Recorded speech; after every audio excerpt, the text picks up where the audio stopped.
Welcome back to the इबा short story. शाम का वक्त था और सूरज गरूब होने की तैयारी कर रहा था, लेकिन हवेली से मुल्हका इस वसी और इस लॉन में ज़िंदगी अपने पूरे जोबन पर थी। लॉन के बीचों बीच बैठे वो दोनों मुस्कुरा रही थी। फिजा में गुलाब के फूलों की दिलफरेब खुशबू फैली हुई थी और इस सब में इसके कहके की आवाज़ें जिससे सुनने वाले का दिल खुशगवार हो जाए। और ये कहकों की आवाज़ किसी और की नहीं बल्कि हानिया अरसलान खान की थी। हानिया अरसलान खान 17 साल की नाजुक मगर बेहद हसीन दोशीज़ा, सुर्खो सफ़ेद रंगत, मोटी मोटी सुनहरी आंखें जिनमें हर वक्त शरारत चमकी रहती थी। वो अपनी तायाजाद कज़िन नीलम के साथ बैठे किसी बात पर हंस रही थी। मेराज लाला, नीलम के लबों से सरगोशी को सुनते हानिया के लबों पर फैली मुस्कुराहट सिमटी थी। नीलम यार, किस जिन का नाम लिया है? सारा मूड ख़राब कर दिया तुमने मेरा। हानिया ने नाक मुंह बनाए खफकी से कहा था। वो बचपन से मेराज को जिन ही तो कहती आई थी। मेराज शेजान खान 6 फीट से निकलता, कद पठानी, नैनकुश, गहरी काली आंखें, रोब ऐसा था कि किसी की इसके सामने ज़बान खोलने की हिम्मत नहीं होती थी। यूँ तो हानिया अपने दायाजाद कज़न मेराज से डरती तो बहुत थी, लेकिन इसकी पीठ पीछे यूं ही हमेशा इसकी बुराई कर दिया करती थी। मेराज का यूं हर वक्त संजीदा रहना इसे सख्त चिढ़ थी और ख़ासतौर पर इसकी शरारतों पर मेराज बचपन से ही इसे डांटता आया था। खैर, इसकी स्टांट पर इसने अपनी शरारतें करना तो नहीं छोड़ी थी, लेकिन मिराज के सामने वह संजीदा रहने की भरपूर कोशिश करती थी। बल्कि इसकी यही कोशिश होती थी कि वो मिराज के सामने कम ही आया करे। हानिया के मुंह से जिनका लकब सुने मिराज ज़ीशान खान के कदम वहीं रुके थे, जबकि नीलम आंखें फाड़े कभी हानिया तो कभी अपने लाला को देख रही थी, जो खतरनाक तेवर लिए हानिया की पुश्त को ही घूर रहा था। वैसे तुम्हें ये बैठे बैठे अपने जिन लाला कहाँ से याद आ गए नीलम? बिना नीलम के चेहरे की उठती हवाइयों पर गौर किए हानिया ने एक बार फिर से मिराज को जिन कहकर पुकारा, तो मिराज ने अपने हाथों की मुट्ठियां भींचते अपनी आंखों को मींच कर खोला था। मकसद अपने गुस्से को काबू करना था। तो दूसरी तरफ नीलम इसने बामुश्किल ही थूक निकला और हानिया को इशारा करना चाहा कि वह जिस जिन के बारे में बात कर रही है वो इसके पीछे ही खड़ा है।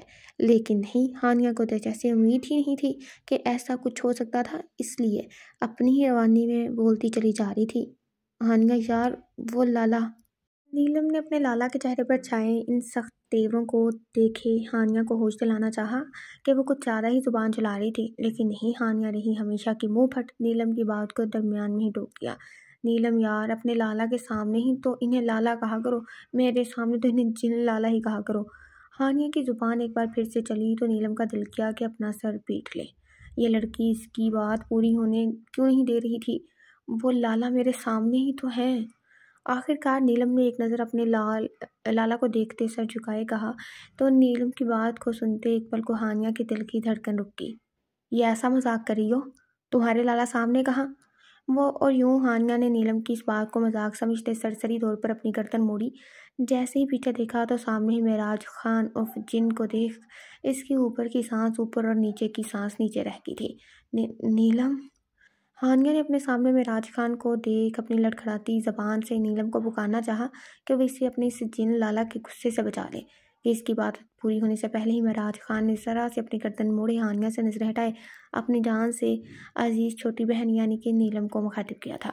नीलम बच्चे, तुम अंदर जाओ। जी लाला। नीलम का दिल तो किया कि वो मेराज से कहे कि वो हानिया को अपने साथ ही लेकर जाएगी, लेकिन अपने लाला के गुस्से से डरते इसने बात मानने में ही आफियत समझी और फरमाबरदारी से सर हाँ में हिलाए। एक आखिरी नज़र हानिया पर डालते अंदर जाने के लिए मुड़ चुकी थी और हानिया जहाँ नीलम की बेवफाई पर हक्का बक्का रह गई थी कि वो अपने लाला को सामने देख अपनी सारी दोस्ती का लिहाज भूल गई थी कि वो इसे यहाँ अकेले छोड़कर जा रही है, वहीं बेसाख्ता ही से अपनी बेवकूफ़ी पर रोना आया था कि भला क्या ज़रूरत थी इसे मेराज शाह खान के बारे में बात करने की। लेकिन इससे भी भला क्या पता था कि वो वाकई में जिन बने इस वक्त आन टपकेगा। हानिया अपना सर झुकाए खाक की कैफियत में मिराज के सामने नसरें झुकाए खड़ी थी। दुनिया मगर इसके दिल में किसी शख्स का डर और खौफ था तो वह मिराज खान था, जिसके गुस्से से हवेली का एक फ़र्द अच्छे से वाकिफ था। हाँ, तो मेरी गैर मौजूदगी में तुम मेरी क्या तारीफ़ कर रही थी? मिराज खान ने अपने दोनों हाथ सीने पर बांधे और हानिया के चेहरे पर नजरें जमाए अपने संजीदा रोबदार लहजे में इस्तफसार किया कि इसकी रोबदार पुरकशिश आवाज़ को सुन हानिया के दिल की धड़कनें तेज़ हुई थी। लेकिन इसने आज तक अपनी कोई शरारत या गलती मानी थी जो आज मानती, इसलिए फ़ौरन ही अपने खुश्क लबों पर ज़बान फेरी और खुद में हिम्मत जमा करते मिनमनाते हुए मेराज खान को जवाब दिया था। वो मैं तो बस जिन ही कहा था, इसमें इतना गुस्सा करने वाली क्या बात है? हानिया ने इस कदर मासूमाना अंदाज में कहा कि मेराज खान एक गहरा सांस भरे सर झटक कर रह गया था कि न जाने इस लड़की का क्या बनना था। इसने कब संजीदा होना था। अच्छा, तो तुम्हारी नज़र में किसी को जिन्न कहना कोई बुरी बात नहीं। मेराज खान ने अपने और हानिया के दरमियान मौजूद 2 कदमों का फासला तय करते ही इसे बाजू से झंझोड़ अपने करीब खींचते इसकी आंखों में आंखें डालते सवाल किया था कि हानिया खान मेराज की यूं अचानक नज़दीकी पर अपना सांस रोकते इसे फटी फटी निगाहों से देखने लग गई थी। सॉरी मिराज लाला। मेराज खान के हाथ की गिरफ्त को अपनी नाजुक बाजू पर महसूस करते अब की बार हानिया की आंखों में नमी जमा होने लगी और इसे यहाँ से फरार होने का वाहद रास्ता माफ़ी मांगना ही लगा था। इसलिए अपनी नम आवाज़ में मेराज से माजरत करते इससे पहले वो अपना जुमला मुकम्मल करती, मेराज खान ने अपने दूसरे हाथ की शहादत की उंगली इसके नाजुक लबों पर रखते इसे मजीद कुछ कहने से रोक दिया था। वो इस लड़की को 1000 बार समझा चुका था कि वो इसका लाला नहीं, लेकिन नहीं, मजाल है जो ये लड़की किसी की बात सुन ले या इसका असर कर ले। मैं सिर्फ नीलम का लाला हूँ और ये रोना किस बात का आ रहा है तुम्हें। इसकी सुनहरी आंखों में नमी को बढ़ते देख मेराज खान का दिल नरम पड़ गया था। वो मुझे दर्द हो रहा है, आपने इतनी ज़ोर से मेरा बाजू पकड़ रखा है। हानिया ने अपना निचला लब बाहर को निकालते सू सू करते कहा तो मेराज खान इस लड़की की ओवर एक्टिंग को देखता ही रह गया था। खैर, इसने फ़ौरन से हानिया के बाजू पर गिरफ्त ढीली की, लेकिन अभी भी इसे छोड़ा नहीं था। मैं अपने कमरे में जा रहा हूँ, चाय का एक कप बनाकर मेरे कमरे में लेकर आओ। और हाँ, खबरदार जो किसी मुलाजमत से चाय बनवाई चीनी कम डालकर खुद चाय बनाकर लाना। इससे पहले कि हानिया वाकई में रोने लग जाती, मेराज खान ने नरमी से इसके बाजू को छोड़ते इससे फासला बनाया और फिर अपना हुक्म सादर किए इसे वहीं छोड़े लंबे लंबे ढक पर हवेली के अंदर की जानिब चल दिया था। जबकि पीछे हानिया ने फ़ौरन ही अपनी आंखों में आई नमी को पीछे को धकेला और अपना बाजू से हिलाई से एक बार फिर से जिन अकड़ू खड़ूस और न जाने क्या क्या कहकर अपने दिल की भड़ास निकालने लगती थी। लाड साहब को चाय पीनी है, मैं तो जैसे इनकी नुकरानी हूँ, मेरे लिए चाय बनाकर कमरे में लेकर आओ। हानिया ने अपनी आवाज़ को भारी करते हुए बहू मिराज की नकल करते इसके कहे गए जुमले को दोहराए फिर पैर पटकते अंदर की जानिब चलती थी। जानती थी कि अगर इसने इनकार किया या फिर चाय बनाने में देरी की तो वो फिर किसी न किसी बहाने इस पर गुस्सा करेगा। इस नीलम की बच्ची से तो अब मैं बात ही नहीं करूँगी। कैसे अपने लाला को देख मुझे अकेला छोड़कर अंदर चलेगी। 2 दिन बात नहीं करूँगी ना तो इसकी अकल ठिकाने आएगी। वो अब नीलम की कुछ देर पहले की गई हरकत को याद किए मुंह में बुड़बड़ाती किचन में दाखिल हुई थी, जहाँ इसकी मोरे और ताईजान पहले से ही मौजूद रात के खाने की तैयारी करवा रही थी। अस्सलाम वालेकुम मोरे। अस्सलाम वालेकुम ताईजान। हानिया ने अपनी मोरे और फिर अपनी ताईजान को कदरे खुशगवार लहजे में सलाम किया और बारी बारी दोनों के गले से लगी थी। वालेकुम अस्सलाम, क्या बात है आज मेरी बेटी यूँ किचन में आ गई। नफीसा बेगम ने हानिया के किचन में मौजूदगी को देख शरारत भरे लहजे में कहा तो हानिया ने मासूमियत से सर उठाए अपनी ताईजान को देखा था। आपके लाड साहब आए हैं ताईजान, और आते ही मुझे हुक्म दिया कि इनके लिए चाय बनाकर कमरे में लेकर आऊँ। और बस नफीसा बेगम के पूछने की देर थी हानिया ने यूँ मजलूमाना अंदाज अपनाए नफीसा बेगम को इनके बेटे की शिकायत की जिसे इसने इसे चाय नहीं पाए बनाने का कह दिया हो, जो वो यूं रहानसी हो रही थी। जबकि तहमीना बेगम भी अपनी बेटे की इस बचकाना और मासूमाना हरकतों को देख मुस्कुराने लगी थी। हानिया 9 साल की थी जब अरसलान खान का इंतकाल हो गया था। तब से तहमीना बेगम ने हानिया को बाप और माँ दोनों का प्यार दिया था। हाँ, वो इसकी बचकाना हरकतों और शरारतों पर कभी कभार इसे डांट दिया करती थी, लेकिन सच बात तो ये थी कि हानिया की इन शरारतों की वजह से ही इस हवेली में रौनक थी। इसकी वजह से ही वह सब मुस्कुरा दिया करते थे। हानिया, क्या हो गया अगर मेराज ने तुम्हें चाय बनाने का कह दिया? वैसे भी सारा दिन तुमने करना ही क्या होता है। तहमीना बेगम ने हमेशा की तरह अपने लाडले मेराज की साइड ली तो वहीं नफीसा बेगम वो इन दोनों माँ बेटी की बहसों तकरार को सुन मुस्कुराई जा रही थी। हाय अल्लाह मोरे, आप कभी कभी मुझसे सौतेलों जैसा सलूक क्यों करती हैं? मैं आपकी बेटी हूँ, हानिया ने ड्रामाई अंदाज में दुहाई देते कहा था। हाँ, जानती हो तुम मेरी बेटी हो और मेराज वो मुझे बेटों से भी ज़्यादा अजीज़ है। इसलिए अब ये बातें बनाना बंद करो और चलो शाबाश चाय बनाकर इसे कमरे में लेकर आओ। नफीसा बेगम को मेराज वाकई में अपने बेटे से भी बढ़कर था। वो कभी कभार सोचती थी कि अगर अल्लाह ने हानिया के साथ साथ एक बेटा भी नवाजा होता तो वो बिल्कुल मेराज खान के जैसा होता। वो वाकई में इनकी बहुत इज्जत करता था। इन्हें अपनी चच्ची नहीं बल्कि छोटी मोरे कहता था और नफीसा बेगम को भी इससे बहुत मोहब्बत और उनसे थी। हानिया जो कि किचन में आए ये सुना रही थी कि मेराज ने इसे चाय बनाने का कहा है। इसकी बात पर इसकी मोरे और ताईजान ने कोई खास रिएक्शन ना दिया, बल्कि इसे उल्टा कह रही थी कि वे इसके लिए चाय बनाकर कमरे में ले जाए। हानिया ने फिर वो और कोई चारा ना बनते देख लाड साहब के लिए चाय बनाना शुरू की थी। कुकिंग के नाम पर इसे चाय बनाना ही तो आती थी और मेराज कभी कभार इसे अपने लिए चाय बनाने का कह देता था और इसी पर भी हानिया यूँ दहाई देती थी जैसे न जाने इसके साथ क्या जुल्म हो रहा हो। मेराज होकर अपने कमरे में आए, फ्रेश होकर ट्राउज़र शर्ट पहने ड्रेसिंग टेबल के सामने खड़े अपने बालों को हाथ से सेट कर रहा था। अपने कमरे के दरवाजे पर दस्तक होते देख इसके लब्बे साख्ता ही मुस्कुराहट में ढल गए थे। जानता था कि दरवाजे के इस पार कौन थी। आ जाओ। इजाज़त मिलने पर हानिया चाय का कप थामे अंदर दाखिल हुई थी कि सामने ही मिराज खान कमरे के वस्त में खड़ा इसे ही देख रहा था। आपकी चाय। बामुश्किल ही अपने मुंह से ये 3 लफ्ज़ निकाले हानिया ने चाय का कप कपकपाते हाथों से मिराज खान के सामने किया था। हाँ, वहाँ टेबल पर रख दो। वो इसके हाथों की लर्जिश को अच्छे से महसूस कर सकता था। जानता था कि ये लड़की इससे डरती भी थी, लेकिन मौका मिलते ही इसका अच्छा खासा मजाक भी उड़ा दिया करती थी। हानिया ने सच शुक्र किया और फिर तेजी से चाय का कप टेबल पर रखते कमरे से भागने के अंदाज में निकल चुकी थी। आराम से जाओ, गिर जाओगी। मिराज खान की आवाज़ को सुनते इसकी स्पीड में मजीद तेज़ी आई थी। वह तेज़ी से भागती अपने कमरे में दाखिल हो चुकी थी, जबकि पीछे मिराज खान इस लड़की की फुर्तियों को देखते सर चटकते अब सोफे पर जाकर बैठ चुका था ताकि इसके हाथ की बनी चाय को पी सके। अच्छा, माफ़ी मांग तो रही हूँ हानिया, अब ये नाराज़गी छोड़ दो। हानिया ने वाकई में कल वाले वाक़ये के बाद से नीलम से बात नहीं की थी और नीलम इसका भला हानिया के बगैर गुजारा था कि वो इसकी हम उम्र होने के साथ साथ इसकी पक्की दोस्त थी। वो दोनों कजिन से ज़्यादा बहनें थी और नीलम से हानिया की ये नाराज़गी हरगिज़ भी हजम नहीं हो रही थी। इसलिए नाश्ते के दौरान बार बार से धीमी सी आवाज़ में पुकारते अपनी ये नाराज़गी छोड़ने को कह रही थी। तुम्हें मेरी नाराज़गी से भला क्या फ़र्क पड़ता है नीलम, बल्कि तुम यहाँ मेरे साथ क्यों बैठी हो? जाओ अपने इस लाडले लाला के पास जाकर बैठो। कल कल कल इनकी वजह से ही तो तुम मुझे वहाँ छोड़कर भाग गई थी। हानिया ने ग्लास में जूस ढेलते हुए खफकी से कहा तो नीलम का चेहरा मुरझा गया था और अभी वो हानिया को बनाने के लिए मजीद कुछ कहती कि डाइनिंग में मिराज खान दाखिल हो चुका था, जिसे देख हानिया और नीलम तो फ़ौरन अपनी अपनी प्लेट पर झुक गई, जबकि नफीसा बेगम और तहमीना बेगम अपने राज दुलारे को देख मुस्कुराती थी। इसने अपनी रोबदार आवाज़ में सलाम कहा और फिर अपनी मोरे और छोटी मोरे के सामने झुकते इनसे प्यार लिए सरबराही कुर्सी घसीट कर बैठ चुका था। विराज बेटा, वो आपदा भाभी है ना, इनकी बेटी की शादी है, पिछले हफ्ते ही कार्ड देकर गई थी। आज घर पर ही छोटा सा मेहंदी का फंक्शन रखा है जिसमें आज हमें शिरकत करनी है।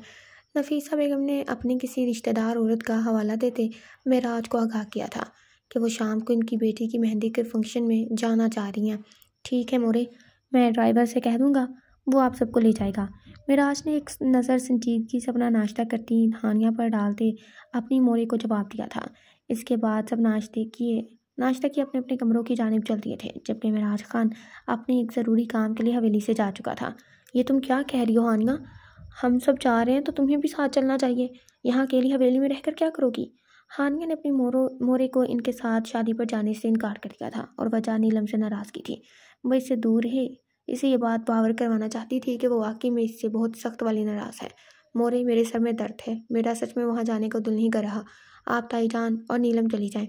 बार बार अपनी मोरे के कहने के बावजूद भी हानिया का जवाब नहीं बदला था। इसका वाकई में जाने का मन ही नहीं था, इसलिए अपनी मोरे को एक बार फिर से इनकार कर दिया था।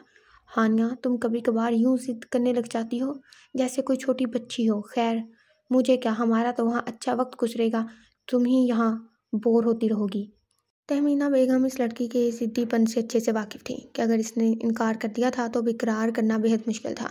इसलिए हानिया के साथ मज़ीद बहस करने का इरादा तर्क करते वह इसके कमरे से बाहर आ चुकी थी, जबकि पीछे हानिया वो मुंह फुलाकर बेड पर बैठ चुकी थी। दिल तो इसका कर रहा था कि वो चली जाए, लेकिन नीलम को भी तो मज़ा चखाना था, इसलिए अपने फैसले पर कायम रही थी कि वो हवेली में अकेली रह लेगी, लेकिन इनके साथ नहीं जाएगी। इस हानिया की बच्ची को तो मैं आकर सीधा करूंगी। ऐसा भी क्या गुनाह कर दिया मैंने जो मुझसे अपनी दोस्ती ख़त्म कर ली है? नीलम तैयार हुए मुंह में बुड़बुड़ाए अपनी मोरे के साथ सीढ़ियाँ उतरते नीचे आ रही थी, जहाँ तहमीना बेगम पहले से मौजूद थी और फिर वो तीनों एक साथ हवेली की पोर्च की जानिब बढ़ गई, जहाँ ड्राइवर खड़ा इनका इंतज़ार कर रहा था। भाभी, मौसम तो काफ़ी ख़राब हो रहा है, लगता है कुछ देर तक बारिश होगी। तहमीना बेगम ने गाड़ी का शीशा बंद करते अपने साथ ही बैठी नफीसा बेगम को मुखातिब के कहा तो उन्होंने हाँ में सर हिलाया। इनकी बात की हामी भरी थी, जबकि नीलम वो उदास सी खिड़की की जानिब रुख किए बैठी थी और इसकी उदासी की वजह हानिया की गैर मौजूदगी थी। इन दोनों को एक साथ रहने और एक साथ आने जाने की इतनी आदत हो चुकी थी कि अब नीलम का ज़रा भी इसके बगैर दिल नहीं लग रहा था। कुछ ही देर में आसमान पर फैले बादल बरसना शुरू हो चुके थे। यूँ अचानक बरसते देख हानिया के लबों पर मुस्कुराहट फैली थी। इसे बारिश बहुत पसंद थी। वो अपने कमरे से बाहर निकलती और फिर तेज़ी से सीढ़ियाँ उतरते बाहर लॉन में आ चुकी थी, जहाँ वो गोल गोल घूमते इस बारिश से लुत्फ़अंदोज़ होने लग गई थी। मिराज खान हवेली वापस लौटा तो तेज़ तेज़ कदम उठाए बारिश से बचने के लिए अंदर की जानिब बढ़ रहा था, जब अचानक ही लॉन का मंजर देख इसके कदम थम गए थे। सामने ही हानिया अपने दोनों बाजू फैलाए अपना चेहरा आसमान की जानिब उठाए गोल गोल घूमती बारिश की बूंदों से अटकलियाँ करते खिलखिला रही थी। बारिश में भीगने की वजह से इसके कपड़े बदन से चिपक चुके थे। इसके जिस्म के वाज़ा होते नशीबो फराज को देख मेराज ने फ़ौरन ही अपनी नज़रें चुराई थी।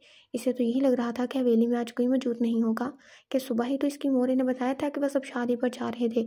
लेकिन हानिया शादी पर क्यों नहीं गई थी? और अगर नहीं गई थी तो फिर वो यूँ रात के इस वक्त लॉन में क्यों भीग रही थी, जबकि मेराज शाह का सख्त हुक्म था कि मगरिब के बाद कोई भी औरत हवेली से बाहर नहीं निकलेगी। गोल गोल घूमते हुए हानिया की नज़र जब खुद से कुछ फासले पर खड़े मेराज खान की जानिब गई तो इसके हाथों की हरकत के साथ साथ सांसें भी थम गई थी। तो दूसरी तरफ मेराज खान एक गहरा सांस लिए तेज़ी से आगे बढ़ा था।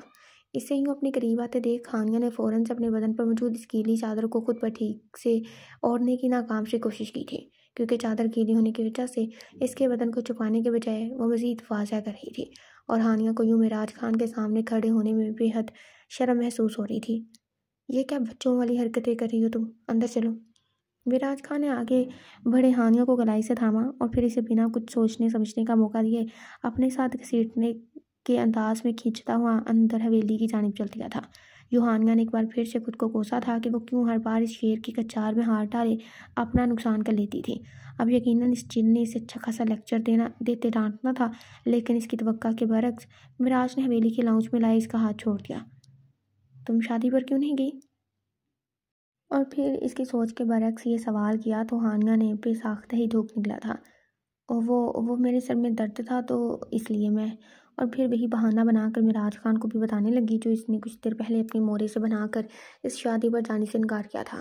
तुम्हारे सर में कितना दर्द है वो तो मुझे दिख रहा है। खैर जाओ फ़ौरन कपड़े बदलो, मेरे लिए चाय का एक कप बनाकर कमरे में ले आओ। मिराज खान, जिसके अपने कपड़े भी इस वक्त बेवकूफ़ लड़की की वजह से भीग चुके थे, वो हानिया को हमेशा की तरह चाय बनाकर इसके कमरे में लाने का हुक्म देते सीढ़ियाँ फलांगता अपने कमरे की जानिब जा चुका था, जबकि पीछे हानिया हक्का बक्का से मिराज खान की पुश्त को ही तक देखती रह गई थी कि इसने इसे बारिश में भीगने की बात पर नहीं डांटा था और ना ही इस बात पर डांटा था कि वो सबके साथ शादी पर क्यों नहीं गई थी। लगता है मौसम के साथ साथ इनका मूड भी काफ़ी अच्छा है, इसलिए तो मैं डांट से बच गई। हानिया ने सद शुक्र किया कि मिराज खान ने आज इसे डांटा नहीं था और फिर अपने कपड़े तब्दील करने के लिए अपने कमरे का रुख किया ताकि कपड़े बदल तब्दील करने के बाद वो इस चिन के लिए चाय बना सके। हानिया के इस भीगे सरापे से बामुश्किल ही नजर हटाए मिराज खान अपने कमरे में आ चुका था। इसका यह भीगा सरापा इसे कुछ गलत करने पर मजबूर कर रहा था। जिन जज्बात को वो सालों से थबक थबक कर सुलाता आया था वो अभी इतनी जल्दी इस पर अयान नहीं करना चाहता था। वो ड्रेसिंग रूम में बंद हुए अपने कपड़े चेंज करने लग गया था और फिर कुछ देर के बाद अपना लैपटॉप खोले बेड पर नींद दराज हो चुका था कि तभी हानिया कमरे का दरवाज़ा नोक के चाय का कप थामे अंदर दाखिल हुई थी। इसने कपड़े तो तब्दील कर लिए थे लेकिन बाल शायद अभी भी गीले थे और वो बार बार छींक मार रही थी। वो आपकी आपकी चाय। हानिया के हाथ से चाय उछली और इसके दूसरे हाथ की पुश्त पर गिरी थी, जिसकी वजह से इसके हाथ से चाय का कप छूटते ज़मीन पर गिरा और वहीं मिराज खान तेज़ी से बेड से उठे इसका हाथ थाम गया था। क्या हुआ, दिखाओ मुझे। चाय का कप ज़मीन पर गिरने के डर से हानिया, जो कि अपने हाथ के दर्द को इग्नोर करते मिराज खान के गुस्से के डर और खौफ से सहम गई थी। मिराज को यूँ अपनी फिक्रमंदी करते करते देख वो काफ़ी हैरान हो रही थी। यहाँ बैठो तुम, मैं अभी बर्फ़ लेकर आता हूँ। इसने हानिया को बाजू से थाम तेज़ी से अपने बेड पर बिठाया और फिर भागने के अंदाज में कमरे से बाहर निकल गया था कि गर्म चाय गिरने की वजह से इसके हाथ की पुश्त पर अच्छा खासा छाला बन चुका था, जिस पर इसे दर्द भी महसूस हो रहा था। लेकिन इस वक्त मिराज खान का रवैया इसके लिए ज़्यादा हैरानकुन था। अगले 2 ही मिनट में वो एक बोल में पानी और बर्फ़ लिए वापस कमरे में आया और इस बोल में हानिया का हाथ डुबो दिया था ताकि इसकी जलन कम हो। वो मैं ठीक हूँ मेराज लाला। इससे पहले कि हानिया मेराज खान को फिर से लाला पुकारती, इसने अपनी गहरी काली आंखों को उठाए हानिया को घूर कर देखा था। बकवास बंद करो अपनी और यहीं बैठी रहो। मेराज खान ने इसे सख्ती से डांटा और फिर ड्रेसिंग टेबल के दराज में से फर्स्ट एड बॉक्स निकालने के लिए इसके करीब से उठ गया था, जबकि पीछे हानिया मेराज से डांट खा लेने के बाद अब मुंह बना कर बैठ चुकी थी। फर्स्ट एड बॉक्स से मरहम निकाली इसने हानिया का हाथ थामा और फिर नरमी से इसकी स्किन पर बने छाले पर लगाने लग गया था। इसने हानिया का हाथ अपने लबों के करीब किया और फिर धीरे धीरे से फूंक मारते इस कदर नरमी से इस पर मरहम लगाया मिराज खान की स्वरूप को हानिया का दिल तेजी से धड़कता जैसे पसलियां तोड़कर बाहर आने को था। वो एकटुक इसके संजीदा चेहरे को देख रही थी, जिसके चेहरे पर इस वक्त इसके लिए इतनी फिक्रमंदी थी। इसने एक बार फिर से चीख मारी तो मिराज खान ने सर झटका था। और भी को बारिश में लग गई ना ठंड। मेराज ने सख्ती से कहा तो हानिया, जो कि पहले ही अपने हाथ में दर्द महसूस करते रोने की तैयारी पकड़ रही थी, इसकी डांट को सुनते आंखों से आंसू बहते गालों को भिगोने लगे थे। और मेराज खान इसे यूं अचानक रोता देख परेशान हुआ था। क्या हुआ, ज़्यादा दर्द हो रहा है? मेराज खान ने फिक्रमंदी से पूछा तो हानिया ने अपना निचला लब बाहर को निकालते बिल्कुल किसी छोटे बच्चे की तरह लाड दिखाने के अंदाज में हाँ में सर हिलाया तो मेराज खान इसकी सदा पर अपना दिल हार बैठा था। खुशगवार मौसम, तन्हाई और फिर हक मलकियत का एहसास मेराज खान के लिए इस वक्त खुद को संभालना मुश्किल हो रहा था। इस वक्त इसके दिलो दिमाग पर सिर्फ एक ही सोच हावी हो रही थी कि वह इसकी मलकियत थी। बस इसी एहसास के तहत इसने हानिया के करीब खिसकते अपने और इसके दरमियान मौजूद फासले को ख़त्म किया। हानिया यूँ अचानक मेराज खान की नज़दीकी पर अपनी सांस रोकते फटी फटी निगाहों से इसकी तरफ देखने लग गई थी। और अभी वो कुछ समझ पाती कि मेराज खान का बाजू इसे अपनी पुश्त के गिर्द महसूस हुआ और फिर वो मज़ीद इसके करीब हुआ था।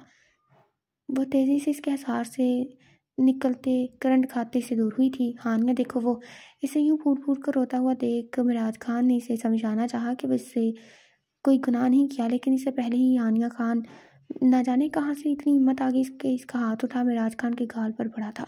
वो बेयकीनी से अपनी गाल पर हाथ रखे हानिया को देखता ही रह गया, जिस पर अपने हाथ उठाए अब रोते हुए इसके कमरे से बाहर भाग गई थी। मेराज खान को इस वक्त बेसाख्ता ही खुद पर गुस्सा आया था कि इसे इन कमजोर हाथ की जद में आए यूँ हानिया के करीब नहीं जाना चाहिए था।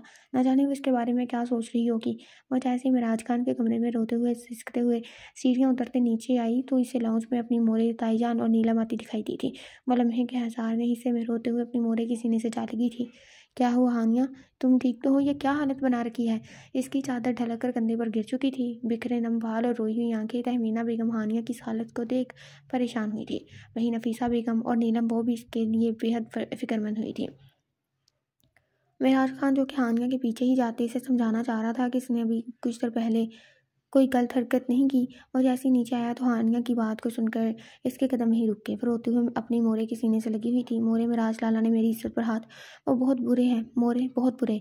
हानिया के यूँ कहने पर तहमीना बेगम ने नफीसा की तरफ देखा, यानी कि वक्त आ चुका था कि हानिया को इस हकीकत से आगाह कर दिया जाए जिसे वो बरसों से इससे छुपाते आए थे। वो इंसान नहीं, भेड़िया है मोरे, जो अपने ही घर की इज्जत पर हाथ डाले। और इससे पहले कि हानिया एक बार फिर से चीखती, मेराज खान को बुरा भला कहती, वो तेज़ी से सीढ़ियाँ फलांगता आया और हानिया को बाजू से खींच अपनी छोटी मोरे से दूर की अपने रूबरू खड़ा किया था। बस, बहुत बकवास कर ली तुमने, होश में हो तुम? मेराज खान के यूँ अचानक अपने सामने आने और इसे बाजू से दबोच कर ढाने पर हानिया खान कुछ पल तो सहमी थी, लेकिन अपनी मोहरे और ताईजान की मौजूदगी की वजह से खुद को बहादुर महसूस कर रही थी। बकवास नहीं कर रही, मैं सच बता रही हूँ। ऐसे गुस्सा करके आप मुझे सच बताने से नहीं रोक सकते। आप एक बस परस्त इंसान हैं। हानिया मेराज खान की गिरफ्त से अपना बाजू निकालते गुस्से से चीखती अभी अपनी बात मुकम्मल करती कि मेराज खान का हाथ उठा था, लेकिन फिर हवा में ही रुक गया था।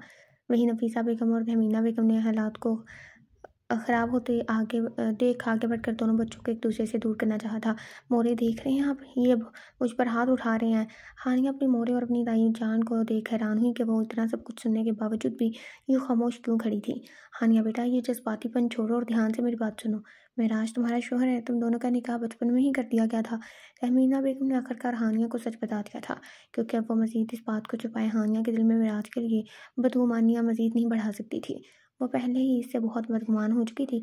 इससे भेड़िया, हवस परस्त और न जाने क्या क्या कह रही थी, जबकि वर्षों से इस पर पूरा हक रखने के बावजूद भी मेराज खान ने कभी इसे नजर भर कर नहीं देखा था और ना ही कभी इसके करीब आने की कोशिश की थी।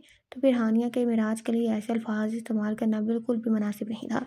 जबकि हानिया, वो अपनी मोरे के मुंह से निकलने वाले जुमले को सुन जैसे स्टिल हो गई थी। इसे समझ नहीं आई कि वो कैसा रिएक्शन दे। इसे समझ नहीं आई कि इसकी मोरे क्या वाकई सच कह रही थी।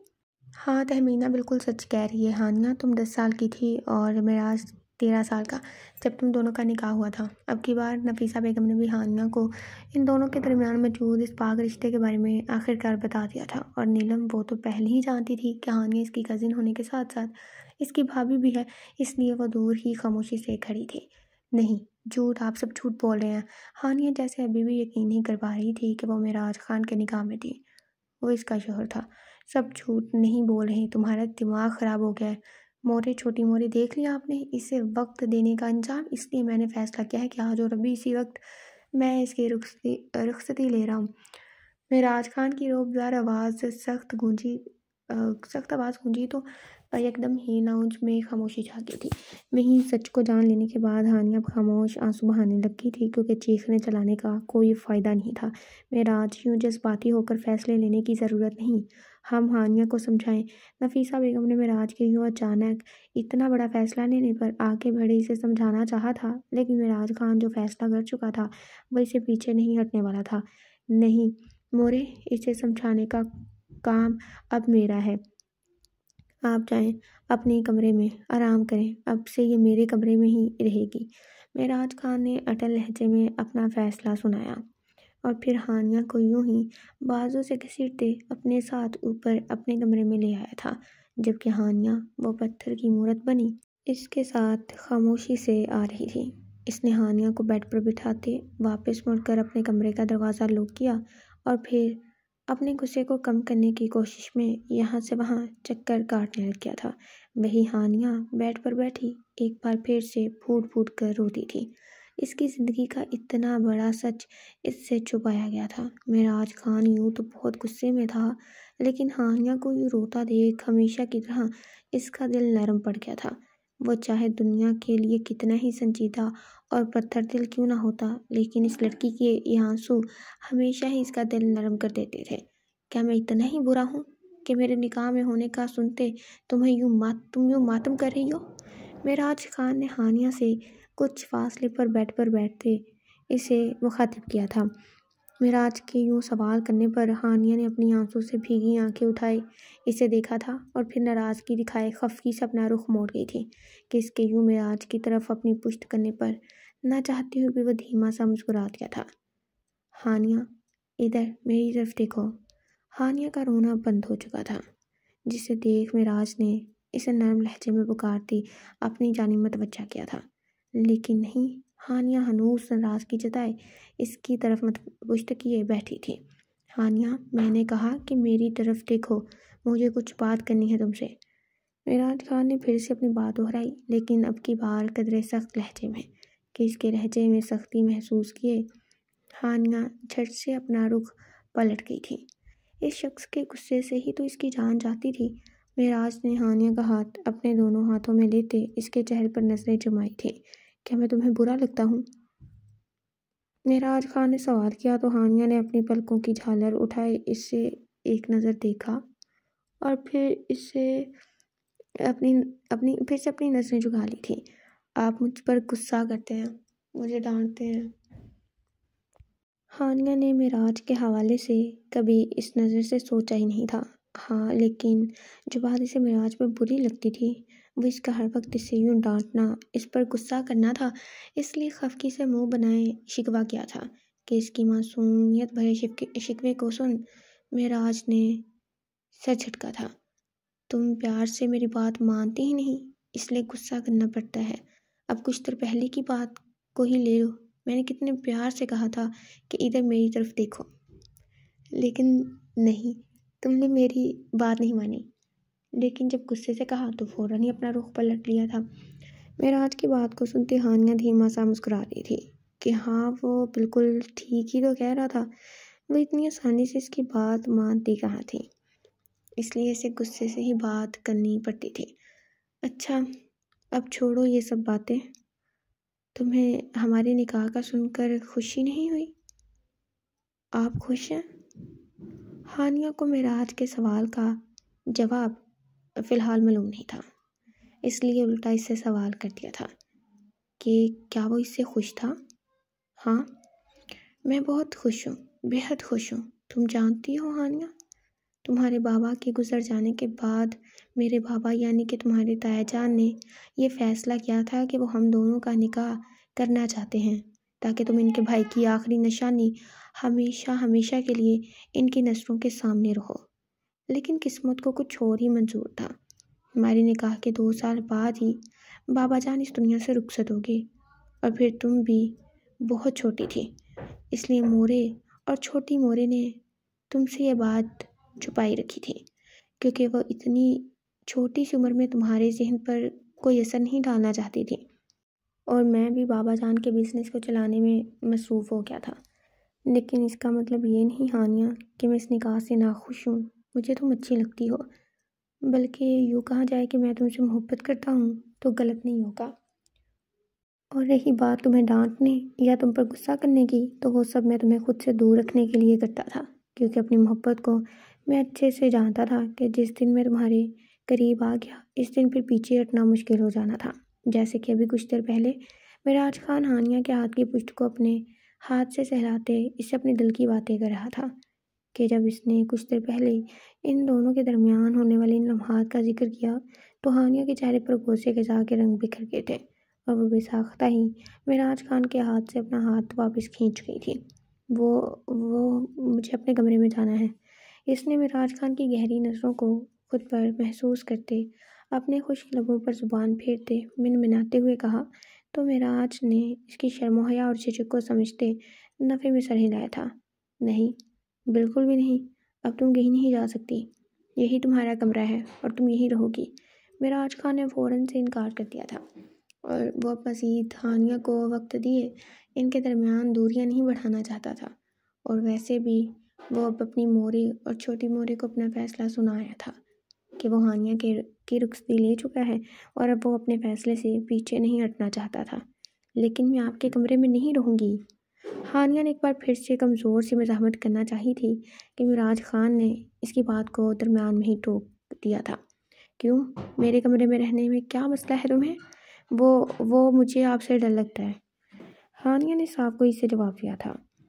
हाँ, डर तो लगेगा क्योंकि मैं तो जिन हूँ। क्यों, सही कहा ना मैंने? तुम मुझे जिन ही तो कहती हो। मिराज खान के यूं खुद को जिन कहने पर हानिया खिलखिला कर हंसी थी और उसकी इस खिलखिलाहट को सुन मिराज खान के दिल में सुकून उतर गया था। हाथ इधर दिखाओ। मिराज खान ने इसके हाथ को एक बार फिर से अपने हाथ में लिया और उसके हाथ की पुष्ट पर मौजूद जख्म का मायना करने लगा था। वैसे तुम्हें चाय ना बनाने का अच्छा बहाना मिल गया है, मिराज खान ने इसे तंग करने के लिए शरारत से कहा। तो हानिया खफकी से इसे देखने लग गई थी और फिर यूं इसे खुद की तरफ देखता पाकर कमरे में मिराज खान का जिंदगी से भरपूर कहका गूंजा था। जबकि हानिया इसने आज पहली दफ़ा मिराज खान को यूं खुलकर हंसता हुआ देखा था। वाकई में वो हंसते हुए मज़ीद दिलकश लग रहा था। मजाक कर रहा हूँ, चाहे तो सिर्फ तुम्हें देखने का एक बहाना होता था। चलो अब ऐसा करो, तुम दवाई लेकर कुछ देर आराम कर लो, वरना सर्दी लग जाएगी। मिराज ने फर्स्ट एड बॉक्स से कुछ दवाई निकालते इसे हानिया को खाने को कहा और फिर वॉशरूम में बंद हो गया था। जबकि हानिया वह मेडिसिन खाने के बाद थोड़ा हिचकिचाते हुए मिराज खान के बेड पर लेटी और फिर इसके वॉशरूम जाने से पहले ही कंफर्टर को सरतुक्ता ने अपनी आंखें बंद कर ली थी ताकि इसे यही मालूम हो सके कि वह सो चुकी है। जबकि मिराज खान आज अपने रिश्ते को मुकम्मल कर लेना चाहता था, इसलिए इस लड़की की मासूमियत पर सदके वारी जाते कमरे की लाइट्स डिम किए इसके कंफर्टर में घुस गया था। इससे पहले कि हानिया कोई मज़ाहमत कर पाती, इसे अपने मजबूत बाजुओं में लिए इसे अपने हिसार में ले चुका था। हानिया खान की हर मज़ाहमत मिराज खान के हिसार में ही कहीं दम तोड़ गई थी। हवेली में अगली सुबह का आगाज़ हुआ तो नफीसा बेगम और तहमीना बेगम समेत नीलम डाइनिंग टेबल पर मौजूद थी, लेकिन मिराज और हानिया अभी तक नहीं आए थे। हानिया के ज़िद्दी मिजाज को इसकी ताईजान और मोरे अच्छे से जानती थी, इसलिए वो इसे हवाले से काफ़ी परेशान लग रही थी कि न जाने हानिया सच्चाई जानने के बाद कैसा रिएक्शन दे। लेकिन अगले ही पल इसे लबों पर धीमी सी मुस्कुराहट सजाए काफ़ी खुशगवार मूड में मिराज के साथ सीढ़ियों से नीचे आता देख वो तीनों हैरान हुई थी। हानिया के चेहरे पर फैले मिराज की गुर्बत के रंग इसे मज़ीद हसीन बना रहे थे और इसके चेहरे पर छाई इन्हीं रंगों को देख तहमीना बेगम और नफीसा बेगम जान चुकी थी कि हानिया ने इस रिश्ते को कबूल कर लिया था। वह दोनों सलाम किए अब अपनी अपनी कुर्सी घसीटते बैठ चुके थे। हानिया, अब मुझसे भी नाराज़गी छोड़ दो, नीलम ने धीमी आवाज़ में अपनी जान से अजीज़ दोस्त को पुकारे कहा। तो हानिया ने तराग से जवाब दिया, नाराज़गी तो मैं छोड़ दूंगी, लेकिन अब आगे से सोच समझ कर मुझे इग्नोर करना। वो क्या है ना कि अब मैं तुम्हारी भाभी भी हूँ। हानिया ने नीलम की सॉरी एक्सेप्ट करते कदरे ऊंची आवाज़ में इस पर अपनी भाभी होने का आरोप डाला तो डाइनिंग टेबल पर बैठे वो सारे नफूस मुस्कुरा दिए थे। ये लड़की वाकई में इस हवेली की रौनक थी। नफीसा बेगम और तहमीना बेगम ने इन दोनों के हंसते खिलखिलाते चेहरों को देख इन्हें हमेशा खुश रहने की ढेरों दुआएं दी थी और यूं खुशगवार माहौल में वह सब नाश्ता करने लग गए थे। दी एंड, ख़त्म शुद। So, how was the story? Tell us in comment. and also subscribe the channel. See you soon. Allah Hafiz.